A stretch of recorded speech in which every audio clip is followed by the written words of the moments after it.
जय हिंद मेरे प्यारे साथियों, स्वागत करता हूं आपके अपने YouTube चैनल टारगेट हब में। मैं एसपी चौधरी एक बार फिर आपके सामने हाजिर हुआ हूं रेलवे टेक्नीशियन ग्रेड 3 के प्रीवियस पेपर के साथ। जैसा कि आप सभी को पता है भी हमने 6 पेपर इसके सोल्व कर लिए हैं। अगर वो पीछे वाली क्लासें आपने नहीं देखी है तो इस क्लास के आई बटन या फिर डिस्क्रिप्शन बॉक्स में उसका लिंक मिल जाएगा, वहां से जाकर के आप पीछे वाली क्लासें देख सकते हैं, या फिर आप प्ले लिस्ट में जाओगे तो कंटिन्यूस सभी क्लासें आपको देखने को मिलेगी। चलिए शुरू करते हैं आज का सेशन। और आज अपन इस क्लास में 24 दिसंबर 2024 को जो दूसरी पारी में जो पेपर हुआ था उसमें जितने भी साइंस के क्वेश्चन पूछे गए हैं उन सभी का इस क्लास में सॉल्यूशन करने वाले हैं। तो बने रहेगा हमारे साथ। जिसने भी चैनल को सब्सक्राइब नहीं किया है तो सबसे पहले आप चैनल को सब्सक्राइब करो। भी जो भी चैनल पर नया है, जिसने भी चैनल को सब्सक्राइब नहीं किया है तो सबसे पहले आप चैनल को सब्सक्राइब कीजिएगा, पास में लगे बेल आइकन को जरूर दबाइएगा ताकि अपन जैसे ही नेक्स्ट वीडियो लेके आए तो उसका नोटिफिकेशन सबसे पहले आपके पास पहुंचे और आप तुरंत उसका लाभ उठा सको। रही बात पीडीएफ की, तो क्लासों की पीडीएफ और प्रीवियस ईयर के पेपर की पीडीएफ है वो आपको टारगेट हब एप्लीकेशन के ऊपर मिलेगा। एप्लीकेशन का लिंक डिस्क्रिप्शन बॉक्स में दे रखा है, तो वहां से जाकर के आप एप्लीकेशन को डाउनलोड कीजिएगा और प्रत्येक क्लास की पीडीएफ और प्रीवियस ईयर के पेपर की पीडीएफ है वो आपको इसी एप्लीकेशन के माध्यम से मिलेगी। रही बात टेस्ट सीरीज की, तो हमने ग्रुप डी के लिए 2 तरह की टेस्ट सीरीज शुरू कर रखी है। अभी एक आपको स्पेशल साइंस की टेस्ट सीरीज देखने को मिलेगी जिसके अंदर आपको 1000+ क्वेश्चन देखने को मिलेंगे, जो कि सारे के सारे क्वेश्चन है वो प्रीवियस ईयर के रहेंगे। और एक हमने रेलवे ग्रुप डी की कंप्लीट टेस्ट सीरीज शुरू कर रखी है अभी, जिसके अंदर आपको प्रत्येक टेस्ट के अंदर 100 क्वेश्चन देखने को मिलेगा और प्रत्येक टेस्ट है वो एक प्रीवियस ईयर का पेपर रहेगा।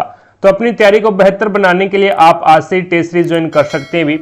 चलिए शुरू करते हैं आज का सेशन। और पहला क्वेश्चन देखो भी आपके सामने है इस प्रकार से। अब इस क्वेश्चन में आपको बोला गया है भी पारिस्थितिकी तंत्र से संबंधित निम्नलिखित में से कौन सा कथन सही है। हम जो भोजन खाते हैं वह हमारे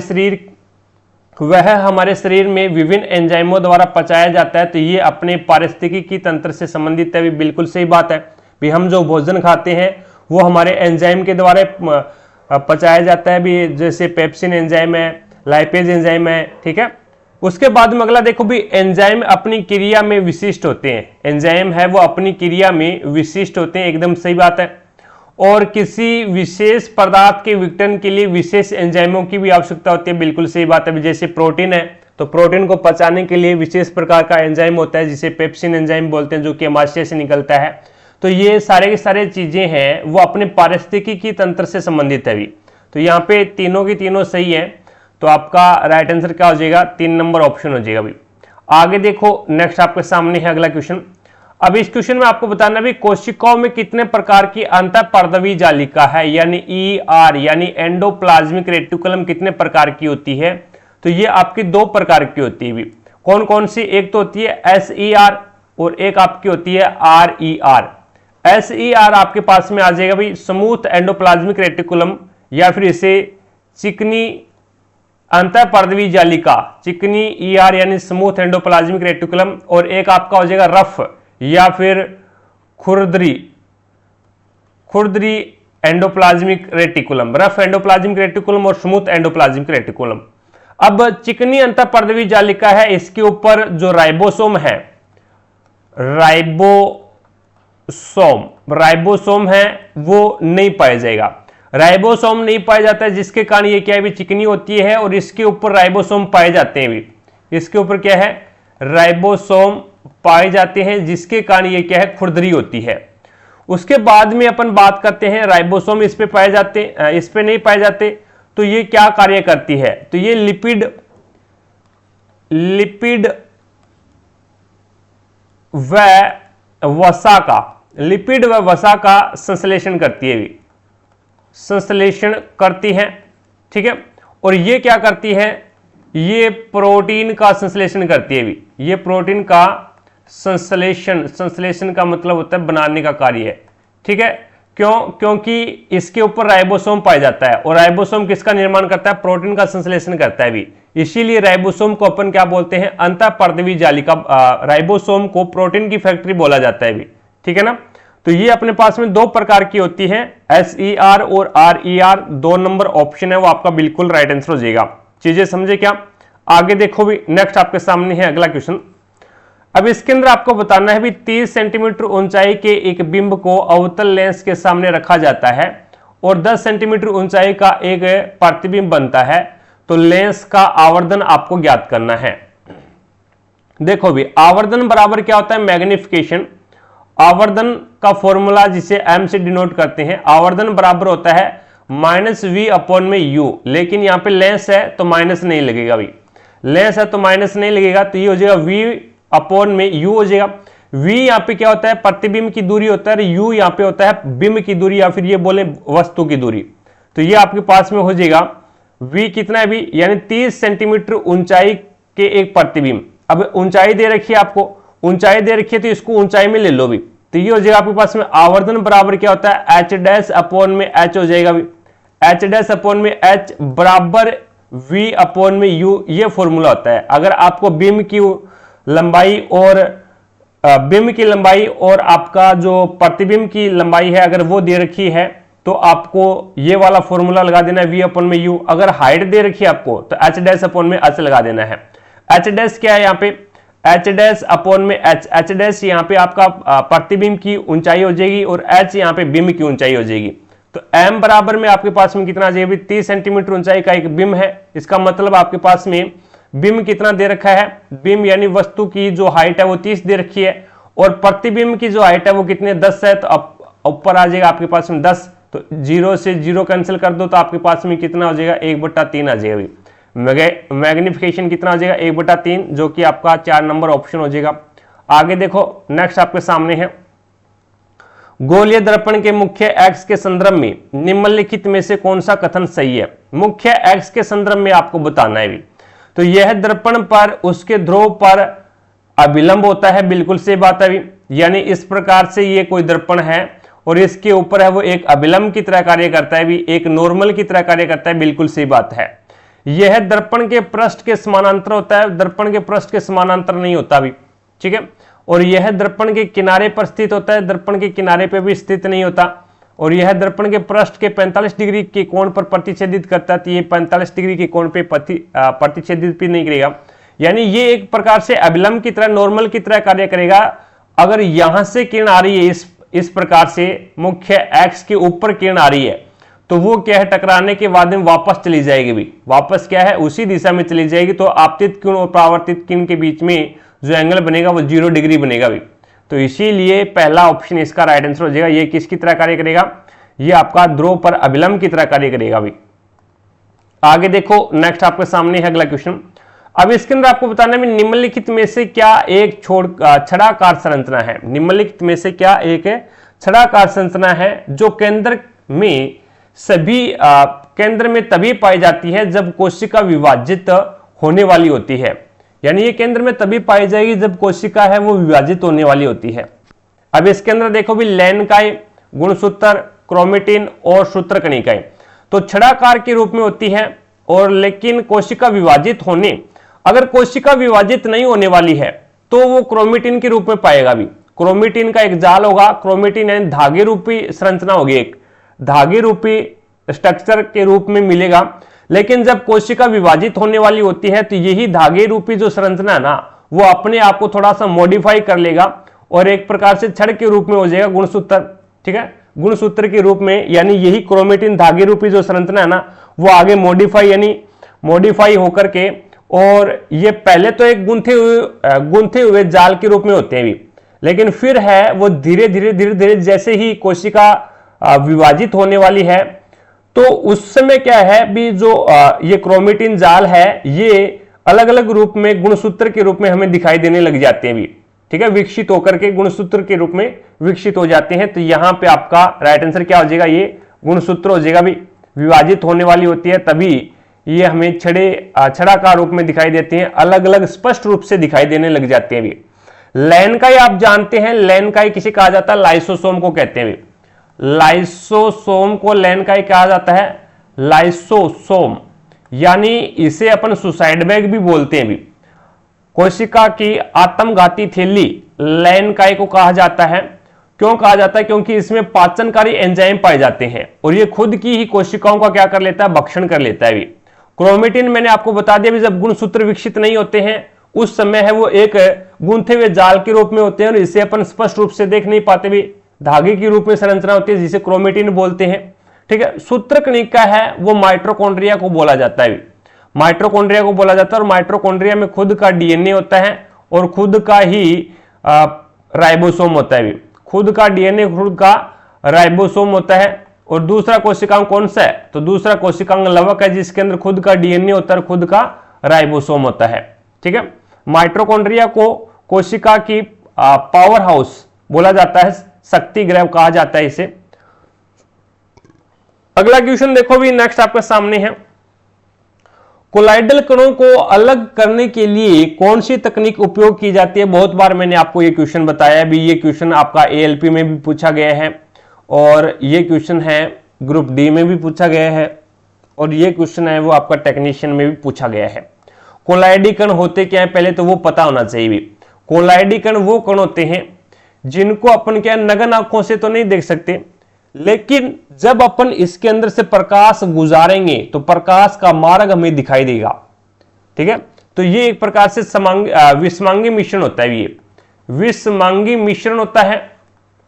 ठीक है। और दूसरी बात, ये स्थायी मिश्रण है भी, ये क्या है, स्थायी मिश्रण है। ये नहीं है भी 4, 5, 10, 15 मिनट अगर ऐसे शांत पड़ा रहने दें तो अलग अलग कण है वो कण अलग अलग हो जाएंगे, वो नहीं है इसके अंदर। जैसे एग्जाम्पल के रूप में अगर मैं बात करूं तो दूध है, आप इसको पड़ा रहने दे 2 घंटे 4 घंटे, ठीक है ना, लेकिन ये थोड़ी ना भी इसमें से जो कण है दूध के वो अलग हो जाएंगे, पानी लिक्विड रूप में वो अलग हो जाएगा, नहीं।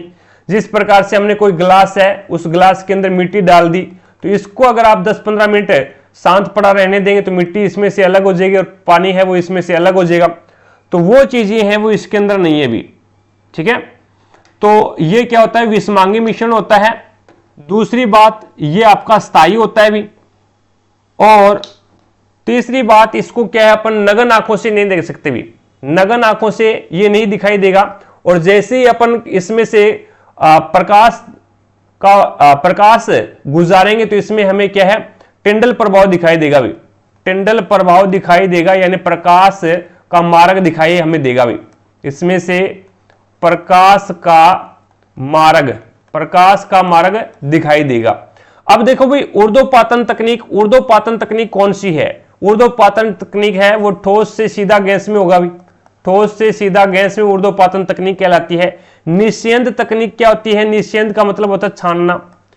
छानने से क्या आप दूध में से जो दूध के कण है वो अलग कर सकते हैं क्या, नहीं कर सकते सर जी। पुनः क्रिस्टलीकरण तकनीक यानी पुनः क्रिस्टलीकरण तकनीक यानी पुनः पानी एक प्रकार से, क्रिस्टलीकरण का मतलब होता है एक प्रकार से इसको पानी दोबारा से पानी में मिलाया जाए या फिर पानी इसमें से मिलाया जाए तो आप इसे अलग कर सकते हैं क्या, नहीं। अपकेंद्रण विधि या फिर इसे सेंट्रीफ्यूजेशन यानी इसे क्या है, एक हाई स्पीड रोटेशन मशीन के अंदर है वो रोटेट किया जाता है यानी घुमाया जाता है। एक बहुत ज्यादा हाई स्पीड की मशीन होती है, उसमें इस मिश्रण को रख के घुमाया जाता है। तो इसमें जो संघन जो कण होते हैं, हेवी जो कण होते हैं वो तो नीचे धस जाते हैं और जो हल्के जो कण होते हैं वो ऊपर आ जाते हैं भी, इसीलिए इसको क्या है अलग कर लिया जाता है। तो अपकेंद्रीकरण विधि या फिर सेंट्रीफ्यूजेशन विधि होती है भी इसको अलग करने की। आगे देखो भी, नेक्स्ट आपके सामने दो वस्तुओं के बीच गुरुत्वाकर्षण बल, आपको पता है फॉर्मूला क्या होता है, F बराबर होता है G जो कि सार्वत्रिक नियतांक होता है इंटू M1 इंटू M2 और अपॉन में क्या होता है R2 R की स्क्वायर। तो यहां पे दो वस्तुओं के बीच गुरुत्वाकर्षण बल है वो वस्तुओं के द्रव्यमान और उनके बीच की दूरी पर निर्भर नहीं करता, ये बात गलत है भी, और केवल वस्तुओं के बीच की दूरी पर निर्भर करता है, वस्तुओं के द्रव्यमान और उनके बीच की दूरी पर निर्भर करता है, बिल्कुल सही बात है। अब वस्तुओं के द्रव्यमान यानी जो गुरुत्वाकर्षण बल है वो वस्तुओं के द्रव्यमान के गुणनफल के बराबर होता है और उनकी बीच की दूरी के वर्ग के समानुपाती होता है, व्युत्क्रमानुपाती होता है। ठीक है, तो उनकी जो द्रव्यमान है उनका तो गुणनफल के समानुपाती होता है लेकिन उनकी बीच की दूरी के वर्ग के व्युत्क्रमानुपाती होता है। It's okay. तो यहां पे आपका राइट आंसर क्या होगा, 3 नंबर ऑप्शन हो जाएगा भाई। आगे देखो भी, अगला क्वेश्चन है 2 kg द्रव्यमान के एक पिंड पर एक नियत बल 4 सेकंड तक कार्य करता है और वेग है वो 8 मीटर पर सेकंड से बदल करके 12 मीटर पर सेकंड हो जाता है, तो लगाए गए बल का परिमाण आपको ज्ञात करना है। तो पहले यहां पे आपको बल का परिमाण यानी बल ज्ञात करना, तो F बराबर क्या होता है, बल का फॉर्मूला ma होता है। अब सर जी m क्या है और a क्या है, m होता है द्रव्यमान और a होता है त्वरण। त्वरण कैसे ज्ञात करते हैं, v बराबर होता है a बराबर होता है v माइनस में u अपॉन में t। अब v आपका कितना है, 12 मीटर पर सेकंड है, v होता है अंतिम वेग और u होता है प्रारंभिक वेग। तो यहां पे 12 माइनस में 8 अपॉन में कितना समय लगा, 4 सेकंड। तो ये हो जाएगा आपके पास में 1 मीटर पर सेकंड स्क्वायर, यानी जो त्वरण का मात्रक है वो होता है मीटर प्रति सेकंड स्क्वायर। तो यहां पे फॉर्मूले में रख दो मान, F बराबर क्या होगा, m का मान कितना है भी आपके पास में, m का मान आपके पास में 2 है भी, ठीक है, 2 किलोग्राम, ये देखो यहां पे लिख रखा है। और त्वरण आपने कितना निकाला, 1 निकाला, तो आपके पास में कितना आ जाएगा, 2 न्यूटन। बल कितना आ जाएगा भी, 2 न्यूटन आ जाएगा, जो कि आपका राइट आंसर होगा 2 नंबर ऑप्शन। आगे देखो भी, थॉमसन के परमाणु मॉडल, थॉमसन ने अपना परमाणु मॉडल कब दिया था भी, तो थॉमसन ने अपना परमाणु मॉडल है वो 1904 में दिया था भी। थॉमसन के परमाणु मॉडल के बारे में निम्नलिखित में से कौन सा कथन गलत है, ये आपको बताना है। परमाणु में धन आवेश तरबूज के खाने वाले लाल भाग की तरह बिखरा होता है, बिल्कुल सही बात है भी, यानी थॉमसन ने अपना जो परमाणु मॉडल दिया था उसे तरबूज मॉडल भी बोलते हैं भी, और उनमें उसने बताया था भी जो खाने योग्य भाग, जो लाल भाग है वो एक धनावेशित है, और उसमें जो काले बीज पाए जाते हैं वो एक प्रकार से इलेक्ट्रॉन की तरह कार्य करता है, ये बताया था थॉमसन ने। परमाणु में धन आवेश तरबूज के खाने वाले भाग यानी लाल भाग की तरह बिखरा हुआ है, जबकि इलेक्ट्रॉन ऋणावेशित भाग है वो धनावेशित गोले के तरबूज में तरबूज के बीज की भांति धसे हुए हैं भी, ठीक है। उसके बाद में परमाणु धन आवेशित गोले का बना हुआ है और इलेक्ट्रॉन उसमें धसे हुए हैं, बिल्कुल सही बात है, वही बात है, ठीक है ना, यानी परमाणु है वो धन आवेशित गोले का बना है और इलेक्ट्रॉन उसमें धसे हुए हैं, सही है। ऋणात्मक और धनात्मक आवेश परिमाण में समान नहीं है, इसीलिए परमाणु वैद्युत रूप से उदासीन नहीं है, तो यह बात गलत है भी। थॉमसन ने क्या कहा था, थॉमसन ने परमाणु को उदासीन माना था भी, उसने बोला था भी जितना यहां पे आपके पास में धनावेशित है उतने ही उसमें इलेक्ट्रॉन धसे हुए हैं, उतना ही क्या है, इलेक्ट्रॉन है, यानी ऋणावेशित है। तो धनावेशित और ऋणावेशित दोनों का परिमाण है वो समान है, तो इसीलिए क्या है, जो आपका परमाणु है वो उदासीन है, ये बोला था थॉमसन ने। लेकिन यहां पे क्या है भी, इसने बोला भी विद्युत रूप से उदासीन नहीं होते, तो यह बात गलत है भी। ऋणात्मक और धनात्मक आवेश परिमाण में समान होते हैं, इसीलिए परमाणु विद्युत रूप से क्या होता है भी, उदासीन होता है, यह बात बिल्कुल सही है। अगला क्वेश्चन देखो भी, नेक्स्ट आपके सामने है अगला क्वेश्चन। अब इसके अंदर आपको बताना है, एक आसान सा क्वेश्चन है भी, जब 1 वाट शक्ति का उपयोग 1 घंटे तक किया जाता है तो ऊर्जा का उपभोग क्या हो जाएगा भी, तो ऊर्जा का उपभोग है वो 1 वाट शक्ति का उपयोग 1 घंटे के लिए किया जाता है, तो ऊर्जा का उपयोग क्या है, आपको पता है भी, ऊर्जा बराबर होता है, ऊर्जा का मात्रक होता है जूल, ठीक है, और इसको आप ऊर्जा में किस प्रकार से लिखते हैं, ऊर्जा को आप H लिखते हैं, हीट, तो H बराबर क्या हो जाएगा, H बराबर हो जाएगा आपके पास में VIT, ये होता है। अब VI आपको पता है भी, P बराबर क्या होता है, VI होता है, P यानी पावर, VI यानी विभवांतर और धारा, और ये आपको दे दिया भी VI बराबर P लिख दो या फिर P बराबर VI लिख दो। तो यहां पे आपके पास में P बराबर VI होता है और VI बराबर P लिख सकता हूं मैं, कोई दिक्कत नहीं है। P यानी वाट शक्ति, और यहां पे आपके पास में H बराबर शक्ति कितनी है, 1 वोल्ट है भी, तो 1 वाट आ जाएगा, 1 वाट शक्ति आ जाएगा, और T समय कितना है, 1 घंटे है, तो 1 आवर आ जाएगा। तो यहां पे अपन इसको थोड़ा सा मॉडिफाई करके लिखें तो ये हो जाएगा आपके पास में 1 वाट घंटा, 1 वाट घंटा आ जाएगा, जो कि आपके पास में राइट आंसर देख लो भी कौन सा हो जाएगा, तो ये 4 नंबर ऑप्शन है वो बिल्कुल राइट आंसर हो जाएगा भी, 1 वोट घंटा हो जाएगा भी, ठीक है ना। अगला देखो भी नेक्स्ट, निम्नलिखित में से कौन सा कारक वाष्पीकरण की दर को घटाता है। अब वाष्पीकरण की दर को घटाना और वाष्पीकरण की दर को बढ़ाना, ये 2 चीजें हैं। वाष्पीकरण की दर को कौन घटाता है, तो तो घटाने का कार्य, तो यहां पे हवा की गति में वृद्धि होगी। अगर हवा की गति में वृद्धि होगी तो वाष्पीकरण की दर है वो बढ़ेगी भी। दर क्या होगी? बढ़ेगी। ठीक है। उसके बाद में तापमान में वृद्धि होगी तो वाष्पीकरण की दर है वो बढ़ेगी भी। और उसके बाद में पृष्ठ क्षेत्रफल में वृद्धि कर दोगे तो भी वाष्पीकरण की दर बढ़ेगी। लेकिन आर्द्रता में वृद्धि कर दोगे, आर्द्रता में वृद्धि कर दोगे तो वाष्पीकरण की दर है वो घट जाएगी भी। तो आपको क्या करना पड़ेगा? आर्द्रता में कमी करनी पड़ेगी, तभी वाष्पीकरण की दर है वो बढ़ेगी। अब इसने ये पूछा भी घटेगी कहां पे? तो आर्द्रता में वृद्धि। आर्द्रता में वृद्धि है वो वाष्पीकरण की दर को क्या कर देती है? घटा देती है। तो यहां पे एक 4 नंबर ऑप्शन है वो बिल्कुल राइट आंसर हो जाएगा भी। अगला देखो भी, नेक्स्ट आपके सामने है, चूना पत्थर की ऊष्मा के द्वारा तय की गई वियोजन अभिक्रिया को क्या कहा जाता है? चूना पत्थर की, अब देखो भी चूना पत्थर होता है CaCO3 और चूना पत्थर को जब अपन क्या करते हैं? गर्म करते हैं, चूना पत्थर की ऊष्मा के द्वारा तय की गई, तो ये आपके पास में क्या बन जाएगा? CaO प्लस में CO2 यानी कैल्शियम ऑक्साइड और कार्बन डाइऑक्साइड बनती है भी इसमें। तो जब एकल अभिकर्मक ऊष्मा पाकर के 2 या 2 से अधिक अभिकारकों का उत्पादन करता है, 2 या 2 से अधिक उत्पादों का निर्माण करता है, तो वहां पे आपका ऊष्मीय वियोजन होगा भी। ऊष्मीय वियोजन अभिक्रिया यानी ये एक प्रकार से वियोजन अभिक्रिया का उदाहरण है भी। एकल अभिकर्मक ऊष्मा पाकर के 2 या 2 से अधिक उत्पादों का निर्माण करता है तो वहां पे वियोजन अभिक्रिया होती है। अब यहाँ पे ऊष्मा देकर करवाइए तो ये ऊष्मीय वियोजन हो जाएगी। संयोजन अभिक्रिया कौन सी होती है? तो संयोजन अभिक्रिया के अंदर जैसे CaOH की कैल्शियम ऑक्साइड, जिसे अपन क्या बोलते हैं? बिना बुझा हुआ चूना बोलते हैं। कैल्शियम ऑक्साइड में जब अपन जल मिलाते हैं तो ये कैल्शियम हाइड्रोक्साइड बन जाता है, यानी बिना बुझा हुआ चूना, और बहुत ज्यादा मात्रा में ऊर्जा निकलती है भी। तो यहाँ पे क्या है? संयोजन अभिक्रिया में 2 या 2 से अधिक अभिकर्मक ऊष्मा पाकर 2 या 2 से अधिक अभिकर्मक मिलकर के एकल उत्पाद का निर्माण करते हैं, वहां पे आपकी संयोजन अभिक्रिया भी।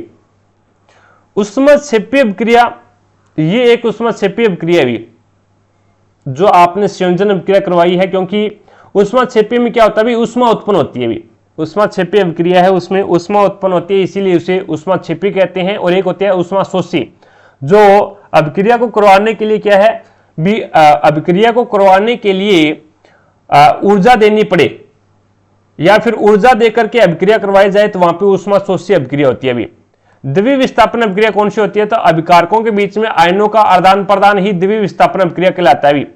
जैसे मेरे पास में है Na2SO4 प्लस में BaCl2, तो ये आपके पास में क्या बन जाएगा? तो ये बन जाएगा NaCl और प्लस में BaSO4 बेरियम सल्फेट, ये सॉलिड अवस्था के अंदर है भी।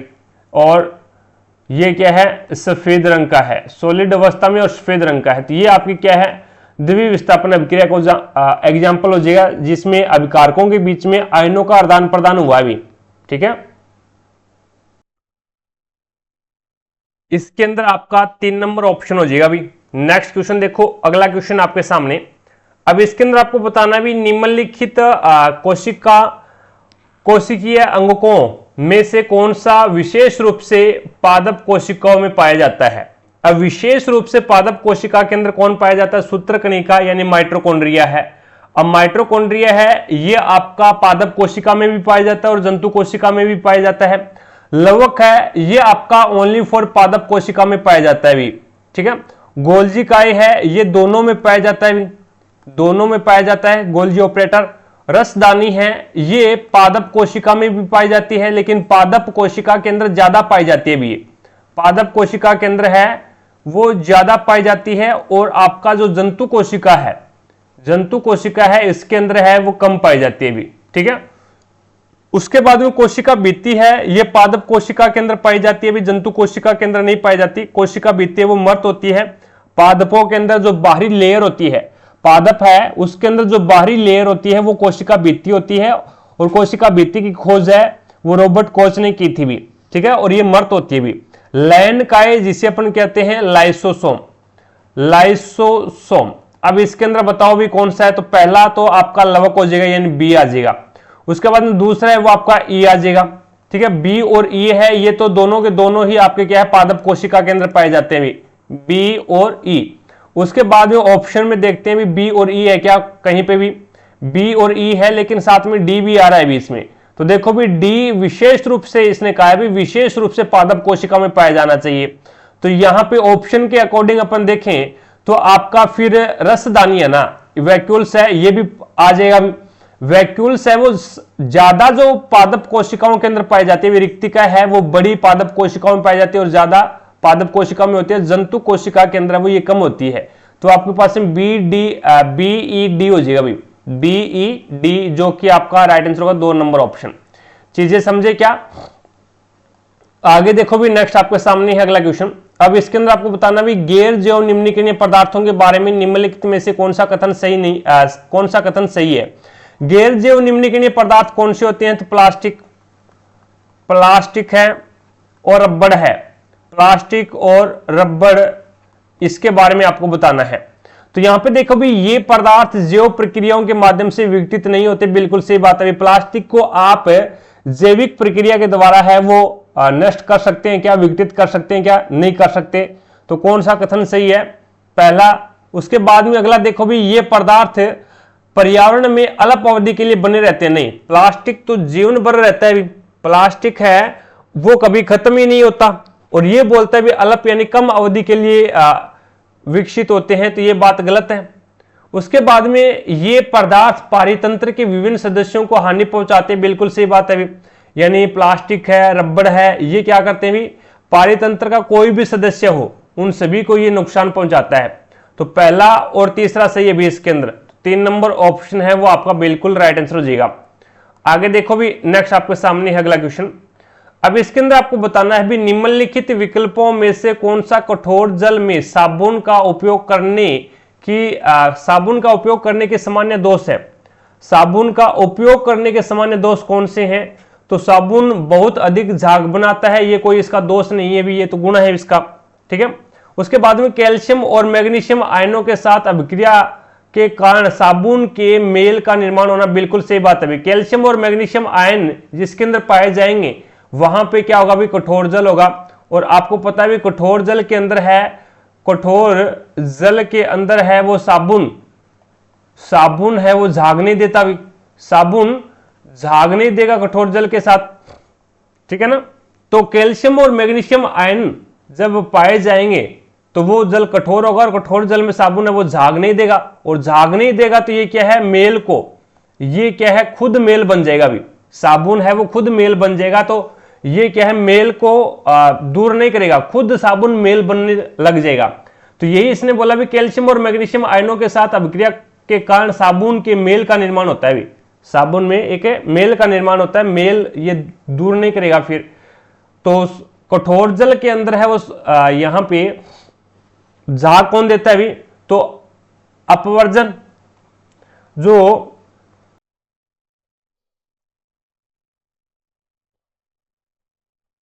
अपमार्जक होते हैं ना वो कठोर जल के अंदर है वो झाग देते हैं भी। तो यहां पे आपका 2 नंबर ऑप्शन है वो बिल्कुल राइट आंसर हो जाएगा भी। आगे चलो नेक्स्ट क्वेश्चन पे। अब इसने बोला है भी जब m द्रव्यमान की कोई वस्तु h ऊंचाई से मुक्त रूप से धरती पर गिरती है तो वस्तु की गतिज ऊर्जा किस बिंदु पर अधिकतम होगी। बहुत बार मैंने आपको ये क्वेश्चन करवाया है भी, ये मान लो भी h ऊंचाई यहां पे है भी, यहां पे धरातल आपका, और इसके ऊपर से ये h ऊंचाई है। अब h ऊंचाई पे मैंने कोई वस्तु को रख दिया, यहां पे कोई a वस्तु है, इस a वस्तु को रख दिया, तो इस वस्तु के अंदर खुद के अंदर क्या है भी, द्रव्यमान है, ठीक है, और यहां पे h हाइट है, और उसके बाद में गुरुत्वाकर्षण बल भी लग रहा है, तो ये आपका स्थितिज ऊर्जा है। यानी इसमें सबसे ज्यादा यहां पे क्या है, स्थितिज ऊर्जा है। अब जैसे ही ये मुक्त रूप से गिरना शुरू करेगा तो ये क्या है, नीचे की ओर जाएगा, और जैसे जैसे बीच की दूरी कम होती जाएगी तो उसकी जो वेग है या फिर चाल है वो क्या है, ज्यादा होती जाएगी।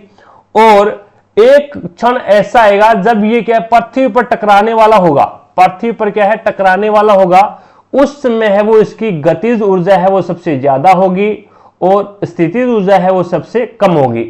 तो यहां पे आपके पास में राइट आंसर क्या होगा भी, जब यह धरती से टकराने वाला होगा ना, तब उसकी गतिज ऊर्जा तो सबसे ज्यादा हो जाएगी और स्थितिज ऊर्जा है वो सबसे कम हो जाएगी यहाँ पे। ठीक है, गतिज ऊर्जा का जो फॉर्मूला होता है वो होता है 1/2 mv² होता है।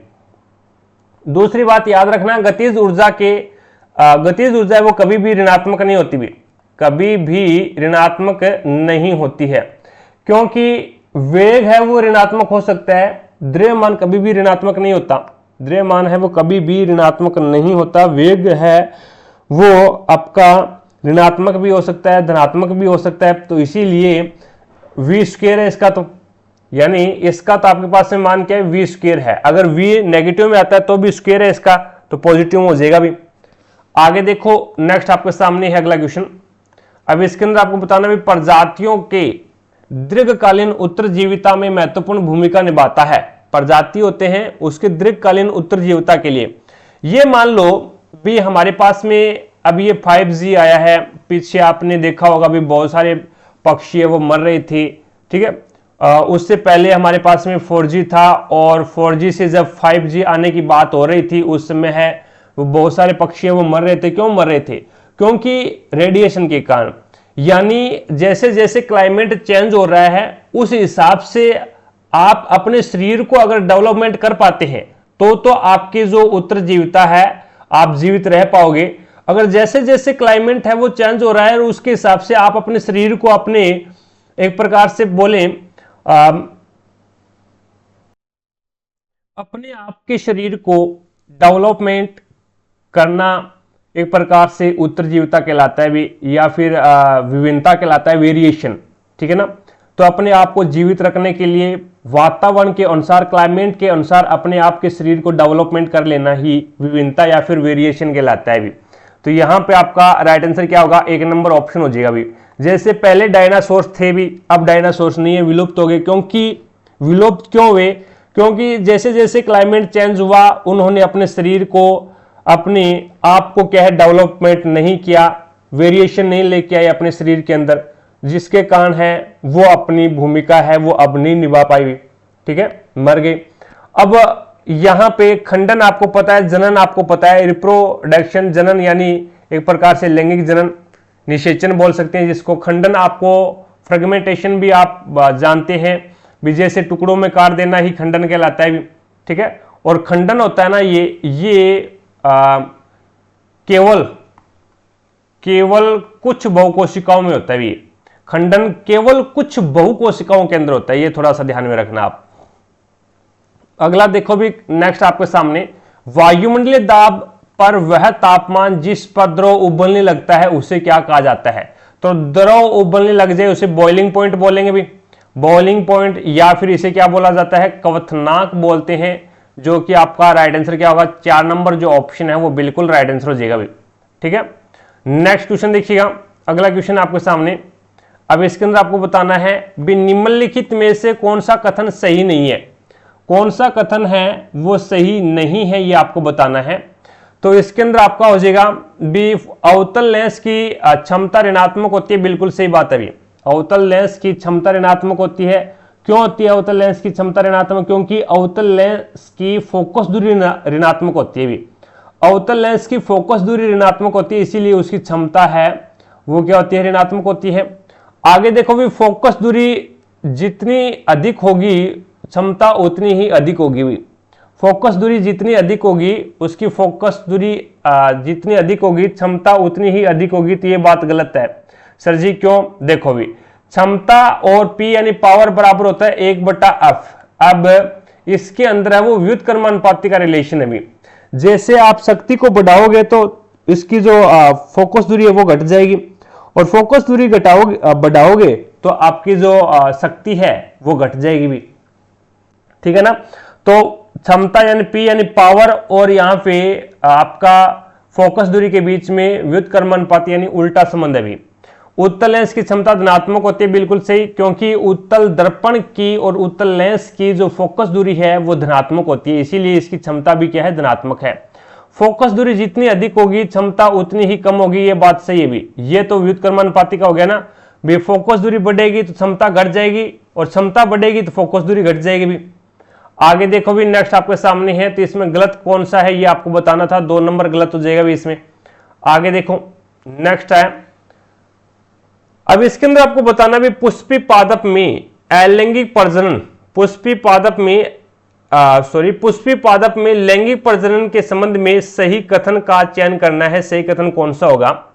तो यहां पे निषेचन के बाद अंडाशय एक बीज के रूप में विकसित हो जाता है, तो ये बात बिल्कुल गलत है भाई। अंडाशय बीज के रूप में विकसित नहीं होता भी, अंडाशय है वो फल के रूप में विकसित होता है भी, ठीक है। निषेचन के बाद युग्मनज में बिना किसी विभाजन के भ्रूण का निर्माण होता है भी। निषेचन के बाद में युग्मनज में बिना किसी विभाजन के भ्रूण का निर्माण होता है, तो ये बात भी गलत है भी। और निषेचन के बाद अगला क्वेश्चन देखो भी, निषेचन के बाद बीजांड फल के रूप में विकसित होते हैं भी। बीजांड है वो फल के रूप में विकसित होता है, तो ये बात भी गलत है, क्योंकि बीजांड है वो बीज के रूप में कन्वर्ट होता है भी। बीजांड बीज के रूप में कन्वर्ट होता है और अंडाशय है वो आपका फल के रूप में कन्वर्ट होगा भी। उपरोक्त इसमें क्या बताना था आपको? कथन, सही कथन का चयन करना है। तो उपरोक्त वर्तिकाग्र पर परागकण से परागनलिका निकलती है, जो वर्तिका से होते हुए अंडाशय तक पहुंचती है, ये बिल्कुल सही बात है। जैसे देखो भी मैं यहाँ पे मादा पुष्प का एक डायग्राम बना रहा हूं, ये क्या है? ये ऊपर वाला पार्ट ये आपका वर्तिकाग्र हो जाएगा भी, ठीक है, और ये वर्तिका हो जाएगा, वर्तिका, और ये क्या है? अंडाशय। तो यहां पे ये मान लो भी परागकण आ गए, तो परागकण आते ही यहां से एक नलिका का विकास होगा। इस परागकणों को पुष्प के बीजांड तक पहुंचाने के, पुष्प के अंडाशय तक पहुंचाने के लिए एक इस प्रकार से एक नलिका का विकास होगा भी, ठीक है। तो इसने क्या बोला भी? नलिका वर्तिकाग्र पर परागकण से पराग नलिका निकलती है और वर्तिकाग्र से होते हुए अंडाशय तक पहुंचती है भी। वर्तिकाग्र ये वर्तिका है, इससे होते हुए अंडाशय तक पहुंचती है, तो बिल्कुल सही बात है। लेकिन ऊपर वाले ये तीनों के तीनों गलत है भी इसके अंदर, तो 4 नंबर ऑप्शन आपका बिल्कुल राइट आंसर हो जाएगा। आगे देखो भी 44 नंबर क्वेश्चन देखो भी, इसमें बोला गया भी मान लीजिए भी अवतल दर्पण पर मुख्य एक्स के समानांतर कुछ किरणें आपतित हो रही है, तो सभी परावर्तित किरणें कहां पर प्रतिच्छेदित होगी ये आपको बताना है। तो ये आपका क्या है? अवतल दर्पण है और ये इसका मुख्य एक्स है, और मुख्य एक्स के समानांतर किरणें हैं वो इस प्रकार से आपतित हो रही है भी। आपतित हो रही है तो इसका मतलब आपका ऑब्जेक्ट अनंत पे है, और टकराने के बाद में क्या है? मुख्य फोकस के ऊपर गुजरेगी, मुख्य फोकस के ऊपर है वो इस प्रकार से मुख्य फोकस के ऊपर प्रतिच्छेदित करेगी। तो यहाँ पे आपका फोकस के ऊपर क्या बनेगा? प्रतिबिंब बनेगा इसका। तो आपका राइट आंसर क्या होगा? पहला ही ऑप्शन हो जाएगा, पहला ही ऑप्शन है वो आपका राइट आंसर हो जाएगा। अगला क्वेश्चन देखो अभी, क्लोरीन के 2 समस्थानिक है अभी। क्लोरीन के 2 समस्थानिक रूप जिनका द्रव्यमान 35 U और 37 U है, और प्रकृति में निम्न में से किस अनुपात में पाए जाते हैं? तो एक तो आपके पास में होता है भी ये U, यानी क्लोरीन Cl1735, और एक होता है आपके पास में Cl17 और ये होता है 37। तो ये जो है वो प्रकृति में बहुत कम पाया जाता है और ये प्रकृति में ज्यादा पाया जाता है। अपन अनुपात की बात करें तो ये आपका 100 में से 75% पाया जाता है और ये आपका 25% पाया जाता है भी। तो ये आपके पास मुझे 3:1, 3:1 है, जो कि इसका अनुपात हो जाएगा भी 35 U और 37 U का, 35 और 37, यानी 100 के अकॉर्डिंग एनसीईआरटी में दे रखा है भी 100 के अकॉर्डिंग है वो 75% है, वो तो Cl1735 पाया जाता है, और 25% ही क्या है Cl1737 पाया जाएगा भी। और इसका जो रेशियो निकल के आएगा वो 3:1 निकल के आएगा भी, जो कि आपका 3 नंबर ऑप्शन है वो बिल्कुल राइट आंसर हो जाएगा भी, ठीक है। और इसका जो द्रव्यमान माना जाता है क्लोरीन का वो 35.5 माना जाता है, 35.5 इसका द्रव्यमान माना जाता है। आगे देखो भी, नेक्स्ट आपके सामने है अगला क्वेश्चन, शरीर के उस भाग की पहचान कीजिए जिसमें अनैच्छिक क्रियाएं नहीं होती भी। एक तो होता है ऐच्छिक क्रियाएं और एक होता है अनैच्छिक क्रियाएं। उस भाग की पहचान करनी है, हृदय के अंदर है वो अनैच्छिक क्रियाएं होती है भी, ठीक है। अनैच्छिक क्रियाएं जिसको अपन क्या है अपनी इच्छा के अनुसार नहीं कर सकते।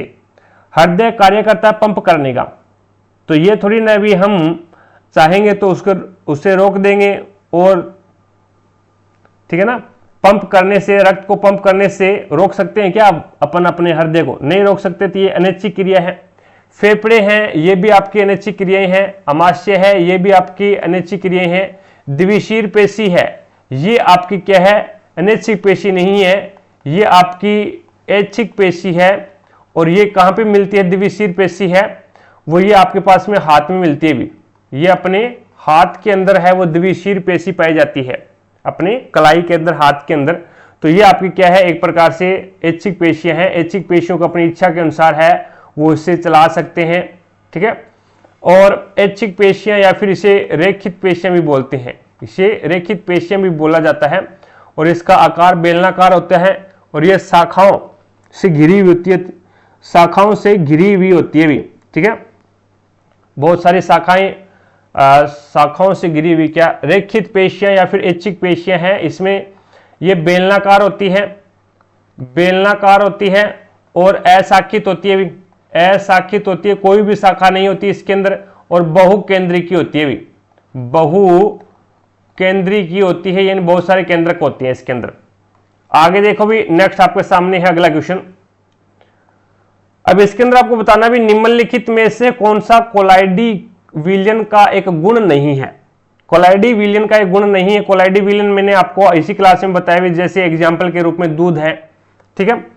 तो कोलाइड का आकार इतना बड़ा होता है कि वे इससे गुजर रही प्रकाश की किरण को फैलाते हैं और उससे मार्ग को दृश्यमान बनाते हैं। बिल्कुल सही बात है।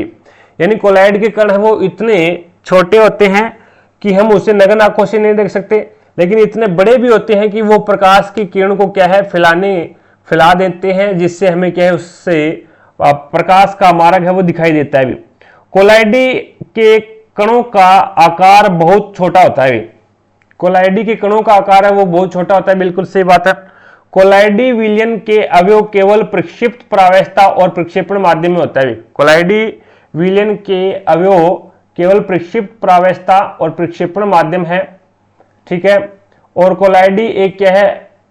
कोलाइडी एक विषमांगी मिश्रण है। कोलाइडी है वो भी एक आपका क्या है? विषमांगी मिश्रण है, ये भी बात सही है। लेकिन कोलाइडी के कणों का आकार बहुत बड़ा होता है, ये बात गलत है भी, बहुत बड़ा नहीं होता भी। कोलाइडी के कणों का आकार अपन नग्न आंखों से देख ही नहीं सकते, अगर बहुत बड़ा होता तो इसको नग्न आंखों से देख सकते थे भी, ठीक है ना। तो कोलाइडी के कणों का आकार है वो इतना छोटा होता है कि अपन इसको नग्न आंखों से नहीं देख सकते, लेकिन ये प्रकाश का प्रकीर्णन करने में माहिर है भी।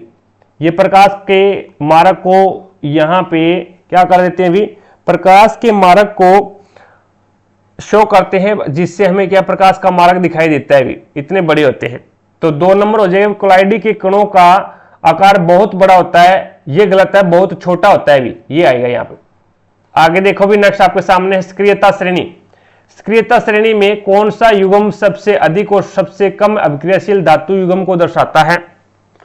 तो यहां पे सबसे ज्यादा सक्रियता श्रेणी की अगर मैं बात करूं तो के ना कार मांगे, के ना कार मांगे, आलू जाने जाने जिंक, आलू जाने, फिर प्रभु है, प्रभु है, क्यों होगी,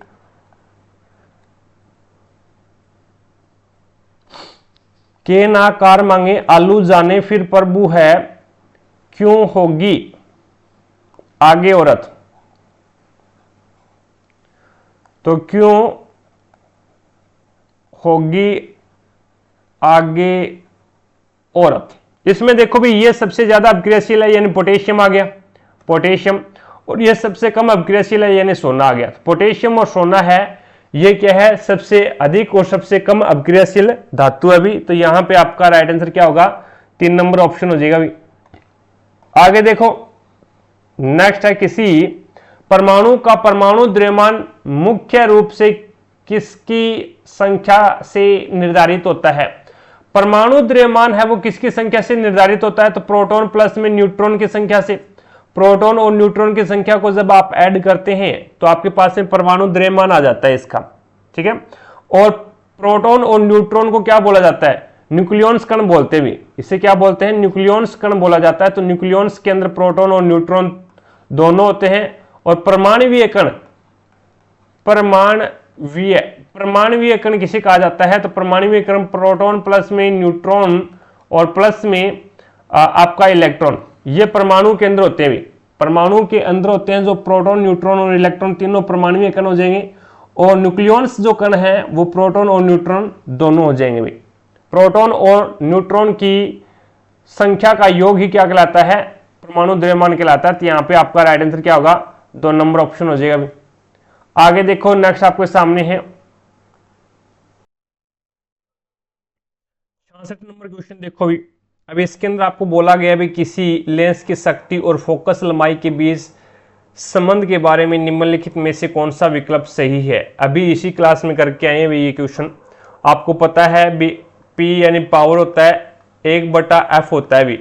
P पावर बराबर यानी क्षमता बराबर क्या होता है? 1/f होता है। ये तो व्युत्क्रमानुपाती हो गया भी।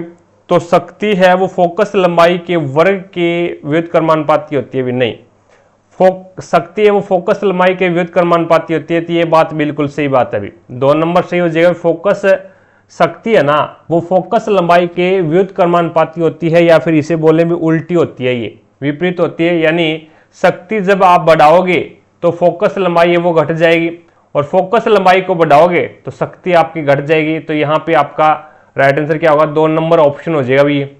ठीक है, आगे देखो, व्युत्क्रमानुपाती का मतलब होता है उल्टा क्रम, दुश्मनी का रिलेशन।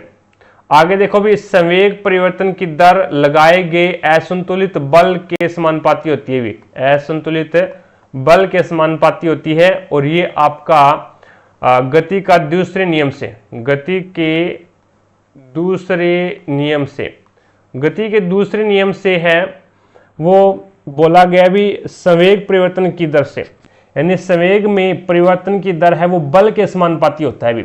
संवेग क्या होता है? 6-7 में संवेग, जिसे अपन P के द्वारा डिनोट करते हैं।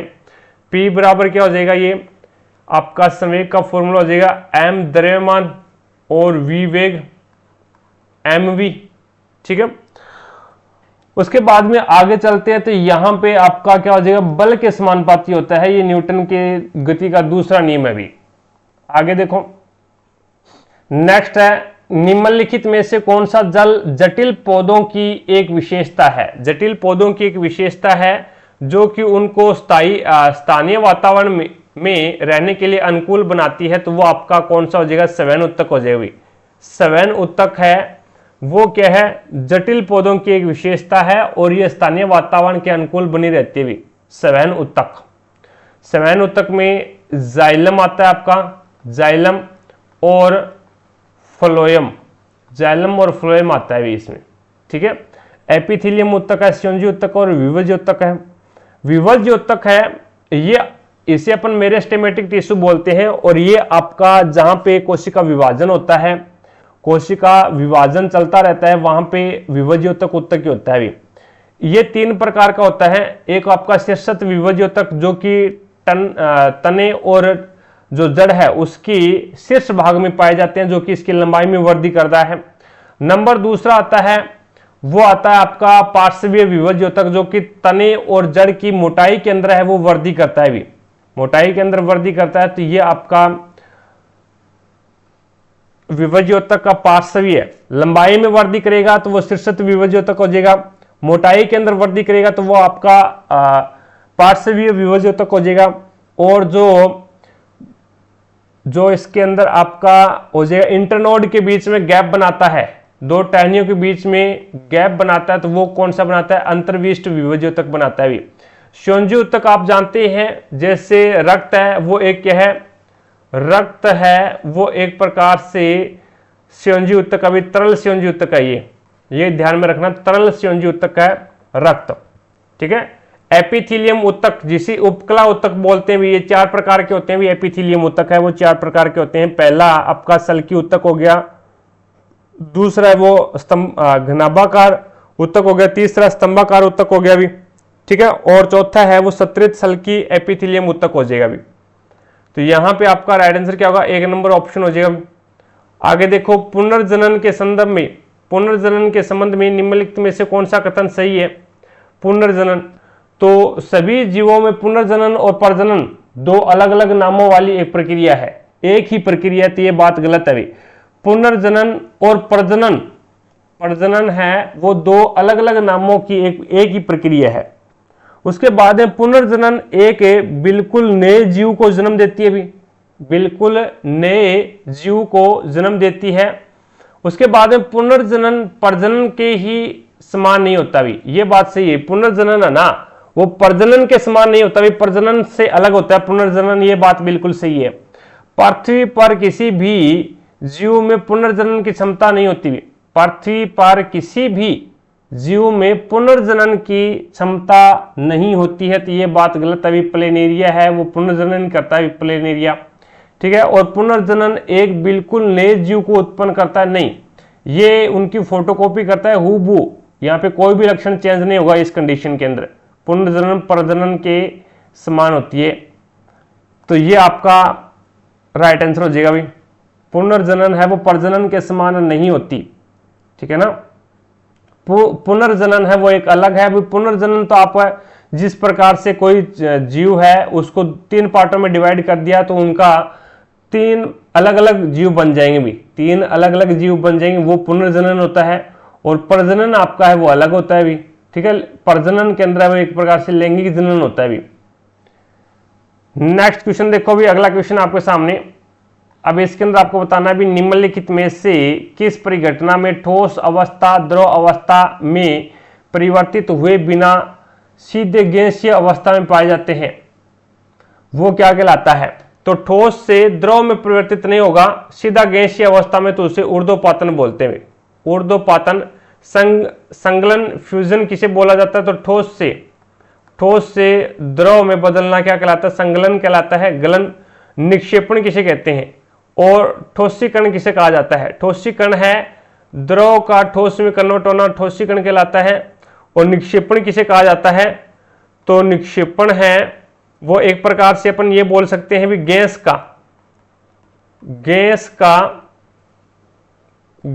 का और वापस ठोस बनना, गैस का वापस ठोस बनना निक्षेपण कहलाता है भी, निक्षेपण, ठीक है।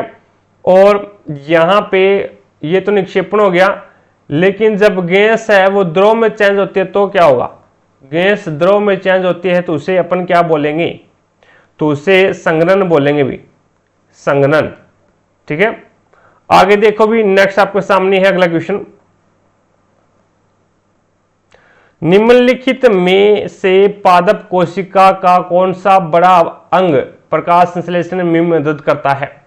प्रकाश संश्लेषण में मदद करने वाला अंग कौन सा है? तो वो प्लास्टिड यानी लवक। और लवक 3 प्रकार के होते हैं भी, वर्णिलवक रंग प्रदान करता है, अवर्णिलवक संग्रह करता है भोजन का, और क्लोरोफिल या फिर हरित लवक है, ये क्या करता है? प्रकाश संश्लेषण की क्रिया करता है भी। तो यहां पे आपका राइट आंसर क्या हो जाएगा? 4 नंबर जो ऑप्शन है वो बिल्कुल राइट आंसर हो जाएगा भी, ठीक है। पादप कोशिका का कौन सा बड़ा अंग प्रकाश संश्लेषण में मदद करता है? तो प्लास्टिड या फिर लवक करता है भी। आगे देखो भी, नेक्स्ट आपके सामने है अगला क्वेश्चन। अब इस क्वेश्चन में आपको बताना है भी निम्नलिखित कथनों में से पादप में परिवहन के संबंध में गलत कथन का पहचान करना आपको, पादप के अंदर परिवहन का। तो फ्लोएम मिट्टी से खनिज, फ्लोएम है वो मिट्टी से खनिज और जल अवशोषित करता है, तो ये बात बिल्कुल गलत है भी। मिट्टी से खनिज और जल है उसका अवशोषण है वो जाइलम करता है भी, जैसे जाइलम और जैसे जल, तो जल का परिवहन जाइलम करता है, तो ये बात गलत है। मूल रोम पानी और खनिज अवशोषक के लिए जल के सतह क्षेत्र को बढ़ा सकते हैं, तो ये बात बिल्कुल सही है। जैसे कि एक जड़ है, ठीक है, और ये एक बड़ी जड़ है, इसमें से इस प्रकार से मूल रोम निकले हुए हैं भी, इस प्रकार से क्या है, इस प्रकार से अलग अलग टहनी सी निकली हुई है इसके अंदर। और इसमें ये क्या करती है भी, जो अवशोषण सतह है उसको क्या करती है? ये बढ़ाती है। मूल रोम होते हैं जो पतले पतले महीन धागे रूपी जो स्ट्रक्चर पाई जाती है जड़ के ऊपर, वो क्या करता है, अवशोषण का यानी चूसने का जो कार्य करता है ना, अवशोषण, पानी चूसने का कार्य जो करता है वो यही मूल रोम करते हैं भी। तो मूल रोम है वो पानी और खनिज अवशोषण के लिए जड़ के सतह के क्षेत्र को बढ़ाते हैं, बिल्कुल सही बात है। आगे देखो भी, पादपों में विशेष संवहनी ऊतक मिट्टी से पानी और पोषक तत्वों का खनिज करता है। पादपों में जो विशेष संवहनी ऊतक है वो मिट्टी से पानी और पोषक तत्वों का उपयोग करता है। अगला देखो भी, नेक्स्ट आपके सामने, जड़ें और पत्तियां जाइलम चैनलों के लिए सतत नेटवर्क से जुड़ी हुई होती है। जड़ें और पत्तियां हैं वो जाइलम चैनलों के एक सतत नेटवर्क से जुड़ी होती है, तो ये भी बात बिल्कुल सही है भी। तो यहां पे आपको बताना क्या था, बताना यह था गलत कौन सा है। तो गलत इसके अंदर है वो पहला और सी, ए और सी गलत है भी इसके अंदर नहीं। इसके अंदर सी देखो भी, सी आपका गलत कैसे हो सकता है भी। पादपों में विशेष प्रकार की, पादपों में विशेष संवहनी ऊतक मिट्टी से पानी और पोषक तत्वों का परिवहन करते हैं, बिल्कुल सही बात है भी। ये संवहनी ऊतक ही करते हैं, संवहनी ऊतक के अंदर दोनों आ जाते हैं भी आपके, जाइलम और फ्लोएम। जाइलम और फ्लोएम ये करते हैं, तो यानी पोषक तत्वों का परिवहन करते हैं। मिट्टी से पानी का परिवहन है वो जाइलम कर देगा भी, ठीक है। तो मिट्टी से पानी और पोषक तत्वों को जो परिवहन करेगा वो जाइलम करेगा। और यहां पे इसने संवहन ऊतक बोला है, संवहन ऊतक में जाइलम आता है, बिल्कुल सही है। तो ये भी बात आपकी सही है भी इसमें। और मूल रोम है जो, और खनिज अवशोषण, मूल रोम पानी और खनिज अवशोषण के लिए जड़ के सतह के क्षेत्र को बढ़ाता है, ये भी बिल्कुल सही बात है। तो आपका ओनली फॉर पहला सही, पहला गलत है इसके अंदर, केवल पहला, तो आपका 3 नंबर ऑप्शन हो जाएगा भी। आगे देखो भी, नेक्स्ट आपके सामने है, यदि कोई वस्तु 10 न्यूटन का नियत बल लगाने पर बल की दिशा में डी विस्थापन, डी मीटर विस्थापन होता है, तो नियत बल द्वारा किया गया कार्य बताओ।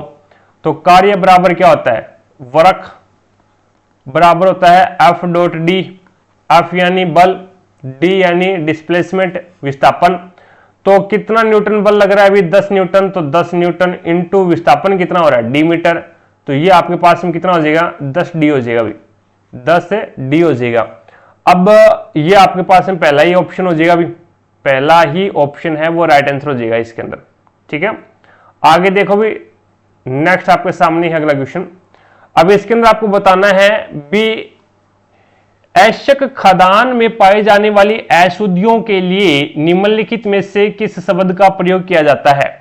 ऐशक खदान में पाई जाने वाली अशुद्धियों के लिए निम्नलिखित में से किस शब्द का प्रयोग किया जाता है, तो वो गैंग का प्रयोग किया जाता है, गैंग का, गैंग शब्द का उपयोग किया जाता है। लेकिन जब अपन क्या है, विद्युत धारा के द्वारा है वो किसी धातु को शुद्ध कर रहे हैं, तो एनोड के नीचे जो जमा होने वाली अशुद्धि है उसे एनोड पंख बोलते हैं।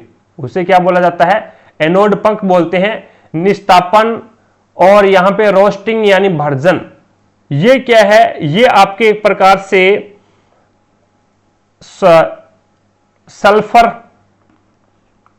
सल्फर की जो अशुद्धि है, और इसके अंदर वो आपकी कार्बोनेट की अशुद्धि आ जाएगी। कार्बोनेट की अशुद्धि, इसको गर्म करके ऑक्साइड में परिवर्तित किया जाता है, और सल्फर को भर्जन विधि के द्वारा है वो इसको गर्म करके ऑक्साइड में परिवर्तित कर दिया जाता है, और उसके बाद में इसका आप चयन करवा करके धातु, शुद्ध धातु को क्या है, अलग कर लिया जाता है इसमें, ठीक है ना।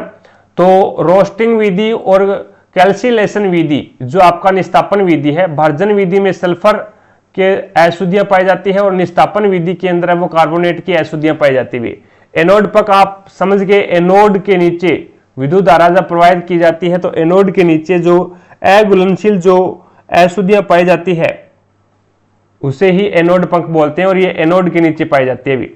तो इसमें पहला ही ऑप्शन हो जाएगा। अगला क्वेश्चन देखो भी, नेक्स्ट आपके सामने है, चुंबकीय क्षेत्र रेखाओं पर विचार करते हुए निम्नलिखित कथनों पर सही नहीं है, ये आपको बताना भी कौन सा कथन सही नहीं है। तो किसी बिंदु पर चुंबकीय क्षेत्र की दिशा वह दिशा मानी जाती है जिस दिशा में चुंबकीय दिक् सूचक सुई का उत्तरी ध्रुव संकेत करता है, ये बात बिल्कुल सही है। यानी चुंबकीय क्षेत्र की दिशा वह दिशा मानी जाती है जिस दिशा में चुंबकीय दिक्सूचक सुई का उत्तरी ध्रुव संकेत करता है।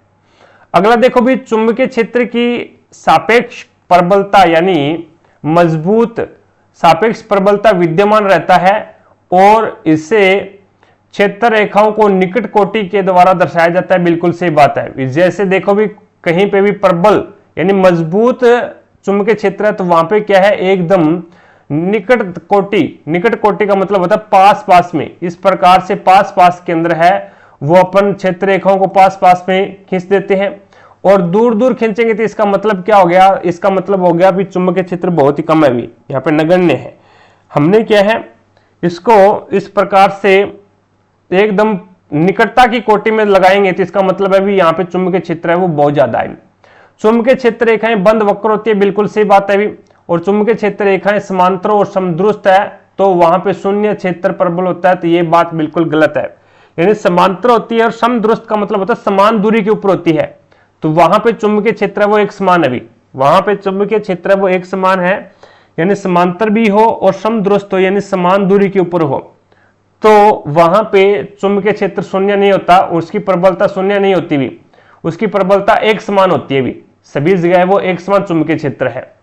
तो यहां पे आपका राइट आंसर कौन सा हो जाएगा, ये 4 नंबर ऑप्शन है वो बिल्कुल राइट आंसर हो जाएगा। कौन सा कथन गलत है ये आपको बताना था भी।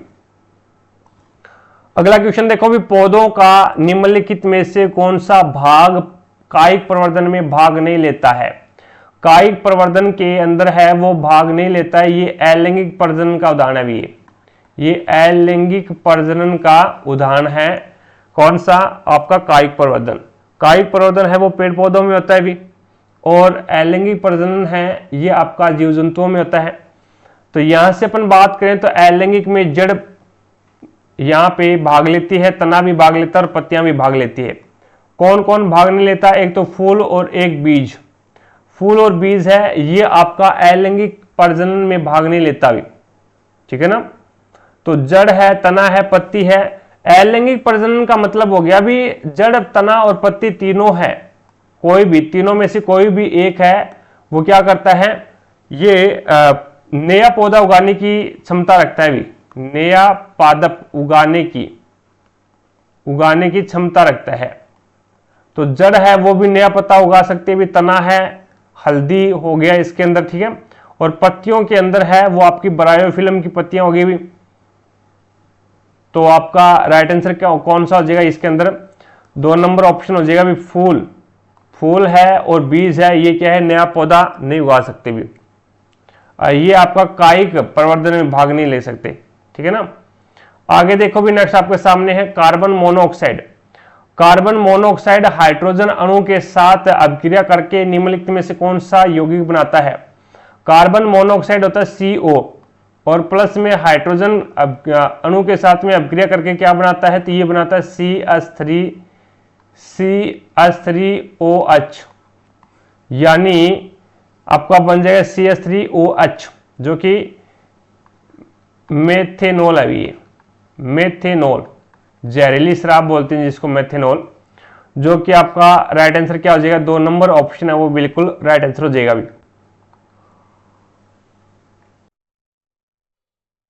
अगला क्वेश्चन देखो भी, नेक्स्ट आपके सामने, गति के प्रथम नियम को प्रतिपादित गति के प्रथम नियम को निम्नलिखित में से क्या कहा जाता है, तो इसे जड़त्व का नियम भी बोलते हैं। इसे क्या कहते हैं, जड़त्व का नियम कहते हैं। गति का प्रथम नियम बोलता है, गति का प्रथम नियम का जो समीकरण है वो है आपके पास में v बराबर होता है u प्लस में 80, ये गति का प्रथम नियम का समीकरण है। और इसे जड़त्व का नियम भी बोलते हैं। जब कोई वस्तु गतिशील अवस्था में है तो वह गतिशील रहना चाहती है, जब कोई वस्तु विरामावस्था में है तो वह विराम रहना चाहती है। और कोई भी बाह्य बल, इसका कार्य बाह्य बल है, वो अगर कार्य कर रहा है तो वो उसका विरोध करेगा भी, उसे ही जड़त्व का नियम कहते हैं भी, ठीक है। आगे देखो भी, नेक्स्ट आपके सामने है अगला क्वेश्चन, निम्नलिखित में से कौन से पुरुष जनन प्रणाली के भाग है। शुक्रवाणी तो पुरुष जनन प्रणाली का भाग है, लेकिन अंडवाणी है ये महिला प्रजनन प्रणाली का भाग है। गर्भाशय और योनि ये दोनों के दोनों हैं वो मादा प्रजनन प्रणाली के भाग है। डिंब वाहिनी और शिशन, ये एक तो आपका इसमें पुरुष जनन प्रणाली है और एक डिंब वाहिनी है, ये आपकी महिला जनन प्रणाली है। शुक्रवाहक और वर्ण कोश, ये दोनों के दोनों हैं वो आपके क्या हो जाएंगे भी पुरुष प्रजनन प्रणाली है, भी पुरुष प्रजनन प्रणाली है। कौन सा? शुक्रवाहक और वर्ण कोश।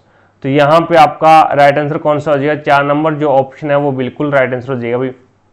तो इस प्रकार से हमने एक पेपर और कंप्लीट किया। आई होप आपको प्रत्येक क्वेश्चन समझ में आया होगा। अगर फिर भी कोई भी क्वेश्चन में आपको डाउट लगती है तो कमेंट सेक्शन में कमेंट करके जरूर बताएं, आपकी डाउट को क्लियर किया जाएगा। क्लास पसंद आई है तो दिल से लाइक करें, ज़्यादा से ज़्यादा शेयर करें अपने सभी दोस्तों के साथ में, ताकि सभी दोस्तों को क्लास का लाभ मिले, उन्हें भी पता लगे भी रेलवे ग्रुप डी में जो रेलवे टेक्नीशियन है उसमें किस लेवल के क्वेश्चन पूछे जाते हैं और उसे कैसे सोल्व करते हैं, और ग्रुप डी में किस लेवल के क्वेश्चन पूछे जा सकते हैं। ठीक है, चैनल पर नए हैं तो चैनल को सब्सक्राइब करके पास में लगी बेल आइकन को जरूर दबा लें भी, ताकि अपन जैसे ही नेक्स्ट वीडियो लेके आए तो उसका नोटिफिकेशन सबसे पहले आपके पास पहुंचे और आप तुरंत उसका लाभ उठा सको। रही बात पीडीएफ की, तो क्लासों की पीडीएफ और प्रीवियस ईयर के पेपर की पीडीएफ है वो आपको इसी एप्लीकेशन के माध्यम से मिलेगी। एप्लीकेशन का लिंक डिस्क्रिप्शन बॉक्स में दे रखा है, तो वहां से जाकर के आप एप्लीकेशन को डाउनलोड कीजिएगा और प्रत्येक क्लास की पीडीएफ और प्रीवियस ईयर के पेपर की पीडीएफ है वो आपको इसी एप्लीकेशन के माध्यम से मिलेगी। तो आज की क्लास में इतना ही, भी मिलेंगे अपन नेक्स्ट क्लास में। तब तक के लिए जय हिंद, जय भारत।